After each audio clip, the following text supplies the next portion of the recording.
네, 안녕하세요. 환율과 투자의 네오2056입니다.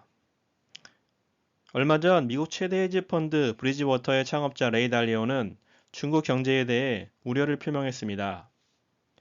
현재 중국 경제가 과거 일본의 잃어버린 30년과 같은 장기 저성장 저물가 함정에 초입해 있다는 것인데요. 미국의 대표적인 친중국 금융인사인 레이 달리오의 이런 발언은 중국 경제에 대한 우울한 분위기를 가중시키는 모습이었습니다. 하지만 지난주부터 중국 주식시장이 급반등했습니다. 중국 내 기업들을 대표하는 CSI 지수는 지난 일주일간 무려 27.5%가 올랐습니다. 홍콩 증시에서 중국 기업들을 대표하는 홍콩 H 지수 또한 25.2%가 상승했고요. 중국 위안화는 달러 대비해서 4.3%가 강해졌습니다. 여기에는 지난 이틀 동안 중국 정부가 갑자기 금리를 인하하고 돈을 풀겠다고 발표했기 때문입니다. 중국의 3대 금융당국 수장이 합동 기자회를 여는 이례적인 모습도 연출되었는데요. 중국 경제의 바로미터인 위안화 환율의 움직임은 향후 중국 및 아시아 금융시장에 큰 영향을 미칠 것입니다. 중국 위안화 환율에서 꼭 알아야 하는 특징들과 위안화가 중요한 이유, 그리고 향후 전망에 대해서 말씀드리겠습니다. 중국이 이렇게 돈을 풀고 재정을 확대하는 것은 심각한 소비 침체가 원인입니다. 최근 중국의 부동산 시장과 주식시장은 모두 하향세입니다. 두 시장은 중국 사람들이 많이 몰리는 주요 자산 시장인데요. 자산 시장 가격이 계속 하락하면 사람들은 소비를 줄이게 됩니다. 소비를 줄이면 소상공인들과 기업은 장사가 되지 않아서 고용을 줄이게 되고요. 더군다나 시진핑 1인 체제가 장기간 이어지며 사람들은 불확실한 미래에 대비해서 위험한 투자보다는 안전한 은행 저축으로만 돈이 몰리고 있습니다. 전형적인 일본의 과거 30년과 같은 경기 침체가 찾아올 수 있는 환경입니다. 이에 위기감을 느낀 중국 정부가 10월 국경절 연휴를 앞두고 행동에 나선 것입니다. 마침 미국이 먼저 0.5%의 금리 인하를 단행했기 때문에 운신의 폭이 생겼습니다. 미국이 돈을 풀지 않는데 중국만 풀게 되면 자금이 해외로 빠져나갈 위험이 있습니다. 이에 중국의 금융수장들이 금리를 내리고 돈을 풀겠다고 발표한 것인데요. 하지만 문제는 재정 정책입니다. 금리를 내리고 시중의 유동성을 늘리는 통화정책은 단기적으로 먹힙니다. 그렇지만 구조적인 저성장과 디플레이션에서 벗어나기 위해서는 정부의 일자리 창출과 같은 과감한 재정 정책이 필요합니다. 이에 이례적으로 중국 정치회의가 열려서 시진핑 주석이 직접 재정 정책을 적극 추진하겠다는 의사를 보여준 것입니다.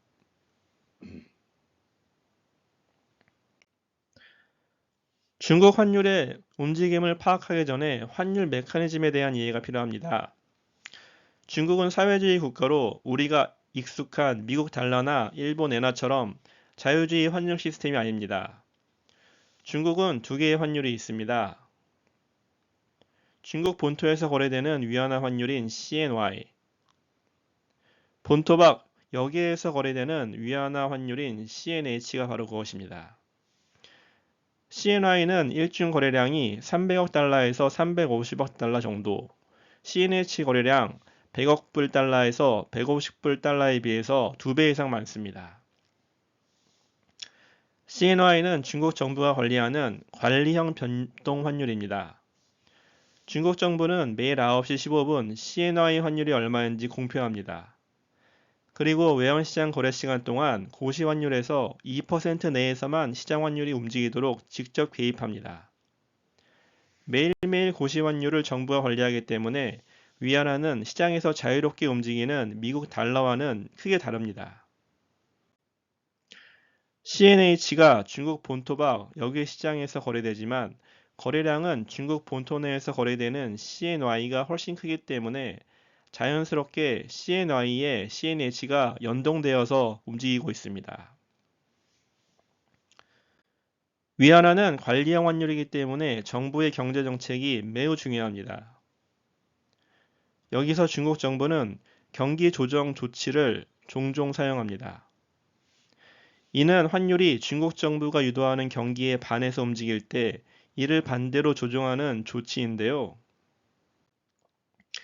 그 가장 큰 예로서 2022년 4분기에 미국이 금리를 올리며 CNY가 심하게 약해지자 중국 정부는 경기 조정 조치를 가동해서 위안화의 환율을 2달 만에 4.7%나 강하게 만들었습니다.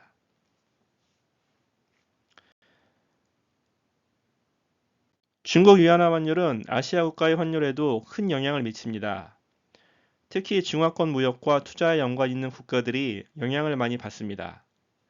무역으로 큰 영향을 받는 대표 국가가 한국과 대만입니다. 따라서 중국 위안화가 추가로 강해질 경우 이에 따라 원화도 강해질 수 있습니다. 달러원 환율이 추가로 하락할 수 있다는 것입니다. 태국과 말레이시아는 중국으로부터 투자와 여행 수요 영향을 많이 받습니다. 최근 태국 바트화가 강해진 것은 중국 위안화와 무관하지 않습니다. 태국으로 중국 투자가 이어지고 중국인 여행객이 증가하면 태국 바트화도 강해지는 것입니다. 그렇다면 최근 1년의 중국 정부의 금융정책과 경기 인식이 어떻게 중국 환율에 영향을 미칠지 파악할 수 있습니다. 일단 중국 정부는 주식시장과 부동산 시장의 안정을 꾀할 것입니다. 그리고 위안화가 더 약해져서 대외적인 불안감이 확산되는 것을 막을 것입니다. 자산시장의 유동성을 공급하고 내수 부양을 통한 위안화 수요를 늘릴 것입니다.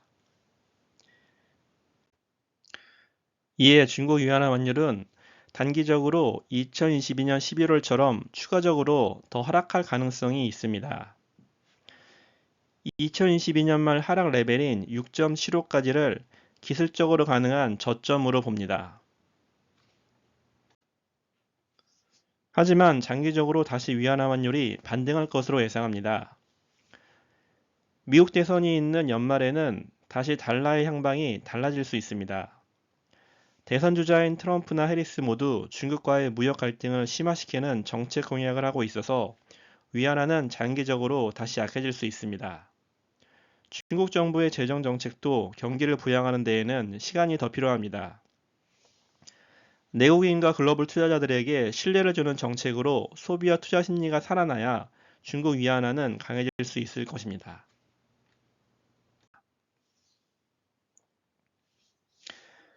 이상 중국의 최근 경제 근황, 위안화 환율 시스템, 중국 환율이 중요한 이유, 그리고 중국 환율 전망에 대해서 알아보았습니다.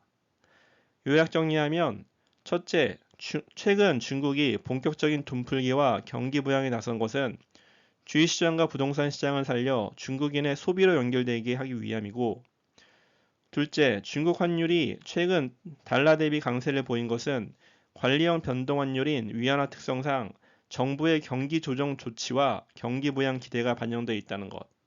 셋째, 중국 환율은 한국 원화, 태국 바트화 등 아시아 국가 통화에 큰 영향이 있습니다.